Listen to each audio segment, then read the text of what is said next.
ఇప్పుడు ఇన్ జనరల్గా ఇప్పుడు తీసుకుంటే టీవీ ఇండస్ట్రీ ఫ్లరిషింగ్గా ఉంది. మీరు కూడా సీరియల్స్ ఏవో కొన్ని ప్లాన్ చేశారు కదా అంతకుముందు. ఎందుకు ఆపేశారు మీరు టీవీ ప్రొడక్షన్? టీవీ ప్రొడక్షన్స్ అనేది క్వైట్ ఛాలెంజింగ్ జాబ్ అండి. ఎందుకంటే ఇట్స్ ఏ థ్యాంక్లెస్ జాబ్ లాగా. ఇప్పుడున్న ప్రొడ్యూసర్స్ ఏంటంటే చేతులు కట్టుకొని ప్రొడ్యూస్ చేస్తున్న చేతులు కట్టుకొని మీరు దేహి అంటూ మీరు ఏమవుతుందో మీకు తెలియక అలా ఉండాలి పరిస్థితి. ఇది టీవీలో కూడా? టీవీలోనే. ఓ, సినిమాల్లో ఇంకా మీరు డబ్బులు పెట్టుకుంటారు, 6 నెలల్లో 8 నెలల్లో మీ ప్రోడక్ట్ బయటకు వస్తుంది, అమ్ముతారు, వస్తే ఎక్కువ వస్తుంది లేకపోతే పోతారు. ఇది clear.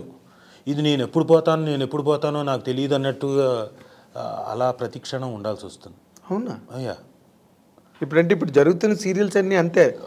Every producer is silent. కక్కలేడు, మింగలేడు. Sorry to say this.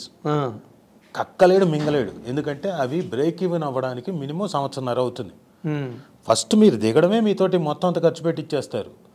దాదాపుగా ఎంత ఖర్చు పెట్టించాలో అంతకు మించి. అంటే దీనికి ఒక 10 ఎపిసోడ్లకి ఇంత అని ఉంటుంది కదా, కాదు, దానికి ఆల్మోస్ట్ ఆల్ ఆ 10 ఎపిసోడ్లకి 50 ఎపిసోడ్లు అంత ఖర్చు పెట్టిస్తారు.